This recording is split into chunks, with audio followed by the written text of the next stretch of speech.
na balita, inirekomenda ng Department of Agriculture na ipatigil ang pag-aangkat ng bigas sa Pilipinas. Layon daw nitong protektahan ang ating mga magsasaka ayon sa Presidential Communications Office. Bukod po sa temporary import ban, nais din ng kagawaran na taasan ang taripang nakapataw sa mga imported na bigas.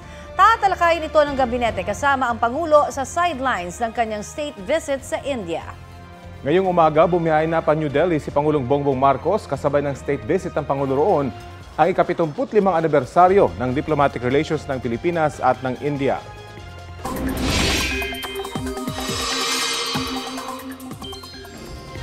Mga kapuso, isang bagong low-pressure area ang binabantayan sa Pacific Ocean. Namataan yan ang Pag-asa 1,095 km silangan ng Eastern Visayas. Mababa ang tsansa nitong maging bagyo sa loob ng 24 oras, pero posibleng pumasok pa rin po ng Philippine Area of Responsibility. Sa ngayon, hanging habagat ang umiiral sa extreme northern Luzon. Maayos ang magiging panahon sa halos buong bansa, maliban sa Batanes at Babuyan Islands na uulanin dahil pa rin sa habagat at sa iba pang lugar dahil po sa local thunderstorm.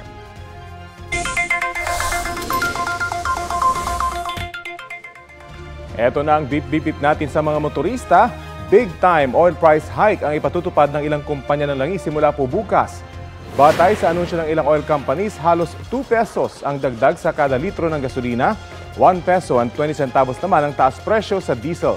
Habang sa kerosene may dagdag na 1 peso sa kada litro. Panibagong hike yan sa gasolina kasunod ng rollback noong nakaraang linggo. Ika-4 na sunod na linggo ng hike naman yan para sa diesel at sa kerosene. Sinalakay ang 2 establishmento sa Quezon City na kantin sa umaga pero prostitution umano ang inilalako tuwing gabi. 8 babae ang nasagip kabilang ang isang menor de edad. Balitang hatid ni James Agustin. Nang matanggap ang hudyat na nagpositibong entrapment operation, agad pinasok ng pulisya ang 2 magkatabing KTV bar sa Commonwealth Avenue sa Quezon City. Inabutan pa ang mga customer na nasa loob kasama ang ilang babae. Ayon sa pulisya, nakatanggap sila ng impormasyon na may nangyayari umanong prostitusyon sa lugar. Conduct po kami ng casing and surveillance na halos 1 buwan at kumpirma po namin na yung impormasyon, kinisa po namin itong entrapment operation. So initially po may 2,000 ang hinihingi ng empleyado pero naibabaan po ng 1,500 kapalit po ng dagdag na serbisyo. Umaga po ang front niya is canteen pero nako-convert po siya ng bar sa gabi. Nasagip ang 8 babae na nagtatrabaho sa bar. Ang isa sa kanila ay 13 anyos lang, habang ang iba ay 18 hanggang 25 anyos. So kasama po siya ng social workers natin ng Social Services Development Department ng Quezon City, ay sinama po natin sila dito sa istasyon para pakainin at mahingan po ng dagdag impormasyon. Pagkatapos ay tinurn over po sa Interagency Council Against Trafficking para mag-undergo ng counseling at ito pa pang intervention. Arestado naman ang babaeng may-ari ng bar, isang babaeng empleyado at 2 lalaking empleyado. Tumangging magbigay ng pahayag ang 2 babaeng sospek. Ang 2 lalaking sospek ay giniit na walang prostitusyon na nangyayari sa bar. Wala po sir, yung isa po doon nag-aalaga ng bata po. Nadamay lang po siya, ginising po siya sa taas. Yan lang po sir. Kayo, ba't po kayo inaresto kaya? Yan nga po sir, nadamay din po ako. May nakuha sa akin pera, pambayad po ng alak po yun. Kala niya po sa babae po yun. Wala naman po kami minor. Nung pagkakataon lang po na na-raid kami, ano po yun, biglaan po yun. Nabigla po ako kasi mag-isa lang po akong waiter dyan sa taas. Bumabala po kasi ako kasi wala yung cashier namin. Ayon sa pulisya, hindi ito ang unang beses na may nasagip silang minor de edad na nagtatrabaho sa bar sa Commonwealth Avenue. Noong July 2, 2025 na po nagkaroon na rin ho na tayo ng na-rescue na 2 minor de edad na kung saan po sinabi nila na may impormasyon na hinihingi rin po kapag may hinihingi mga kailangan na babae sa mga ibang bar ay doon din po sila dinadala. Sinampahan na ang mga naarestong sospek na reklamong paglabag sa Expanded Anti-Trafficking in Person Act o 2022. James Agustin nagbabalita para sa GMA Integrated News.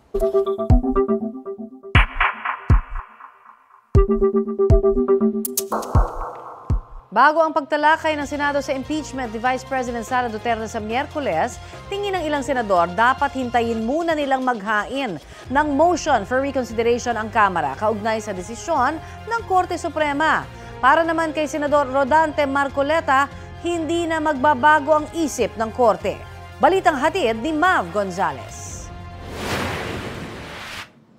Bago pa talakayin ng Senado ang ruling ng Korte Suprema sa impeachment ni Vice President Sara Duterte, tingin ni Senador Loren Legarda, mas mainam hintayin muna ang ihahaing motion for reconsideration ng Kamara. Dapat daw magkaroon ng due process, anuman ang personal na paniniwala sa issue. We should not decide prematurely until the House of Representatives has exhausted all legal remedies. Rinerespeto ko ang naging ruling ng Supreme Court. May MR na hahain, we'll take it from there. Sa pagkakatanda raw ni Legarda, dapat mag-convene sila ulit bilang Senate Impeachment Court para talakayin ito. I'm not certain that was discussed in the caucus, but if I'm not mistaken, in the previous Congress there was a commitment to reconvene as an impeachment court in the new Congress. Pero kung si Senador Rodante Marcoleta ang tatanungin, bakit pa raw maghihintay ng motion for reconsideration? Noong mag-caucus ang mga senador noong Martes, tinanong niya raw ang mga kapwa-senador kung tingin nila may kahit isang Supreme Court Justice na magbabago ang isip dahil sa MR. Bakit pa aniya sila maghihintay sa wala? Sa tagal na raw niyang litigation lawyer, pag ganito ang tenor ng desisyon at sinabi pa ng Korte Suprema na immediately executory, ang ibig sabihin daw nito ay sinasara na lahat ng pintuan para mag-motion for reconsideration. Dagdag ni Senador Bato de la Rosa, base sa desisyon ng mayorya ang mga aksyon ng Senado at napagkasunduan nila ang August 6. Kung baguhin man aniya ng Korte Suprema ang desisyon nito dahil sa MR ng Kamara, palagay niya ay pwede ring baguhin ng Senado ang desisyon nila. Wala raw dapat ipag-alala rito ang Kamara. Sinusubukan pang makuha ang reaksyon dito ng Kamara, bagamat nauna na silang naghayag ng pangamba na baka pagbotohan ng Senado ang impeachment ruling ng Korte Suprema nang hindi pa nahihintay ang kanilang ihahaing MR bago mag-August 9. Mav Gonzalez, nagbabalita para sa GMA Integrated News. Ito ang GMA Regional TV News. Mainit na balita mula sa Luzon, hatid ng GMA Regional TV. Nagkakaubusan na raw ng supply ng pagkain at iba pang pangangailangan sa Itbayat, Batanes. Chris, paano naman yun at naging parang concern yan? Connie, ayon sa Batanes Provincial Disaster Risk Reduction and Management Office, dahil yan sa nagpapatuloy na masamang panahon doon. Karamihan kasi sa mga supply sa Itbayat galing sa Basco na dinadala roon sa pamamagitan ng bangka o eroplano. Pero dahil maalon ng dagat, pahirapan ang pagbiyahe. Mahigit 2 linggo nang umuulan sa probinsya. Kulang na ngayon ang supply ng bigas, mais at feeds. Halos wala na rin daw laman ng produktong petrolyo sa mga gasolinahan. Inaasa makapaghatid ng relief goods ang nakatakdang missionary flight ng Philippine Air Force patungo sa Basco. Nabagsakan naman ng puno isang closed van sa barangay San Rafael sa Rojas, Isabela. Ayon sa mga otoridad, binabagtas ng van ang National Highway nang bumagsak at tumama sa windshield ang sanga ng puno. Wasak ang unahang bahagi ng sasakyan, sugatan ng driver at kanyang pasahero. Ayon sa pulisya, natumba ang puno dahil sa paglambot ng lupa bunsod ng sunod-sunod na pag-ulan sa lugar at sa posibleng katandaan nito.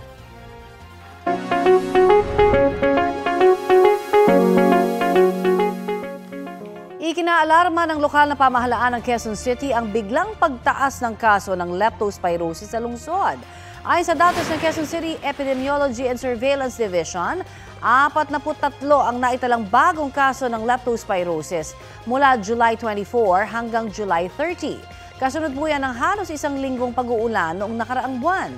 Halos 200 kaso na ang naitala sa lungsod ngayong taon. Mas mataas po yan ng 23% kumpara sa parehong panahon noong 2024. Ayon sa QCESD, karamihan sa mga tinamaan ng sakit ay dahil sa paglusong sa marumi at kontaminadong tubig gaya po ng baha. Nananatili namang nakaalerto ang Department of Health na nakapagtala ng mahigit 3,000 kaso ng leptospirosis sa bansa mula January hanggang July 19. Mga kapuso, nakamamatay po ang leptospirosis at hindi ito dapat baliwalain. Paalala ng kagawaran, kung hindi maiwasang lumusong sa baha, ugaliing magsuot ng bota at kapote. Uminom din po kayo ng prophylaxis na libre namang makukuha sa inyong mga health centers. At syempre, agad na kumonsulta sa doktor.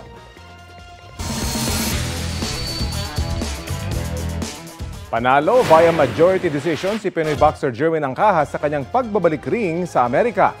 Nakalaban ni Jerwin si Ruben Casero ng Uruguay sa Long Beach, California. Bumoto pabor kay Jerwin ang dalawang judge habang draw naman ang boto ng isa pa. Dahil sa bagong panalo, meron ng 36 wins si Jerwin sa kanyang professional record. 24 dyan ang knockout.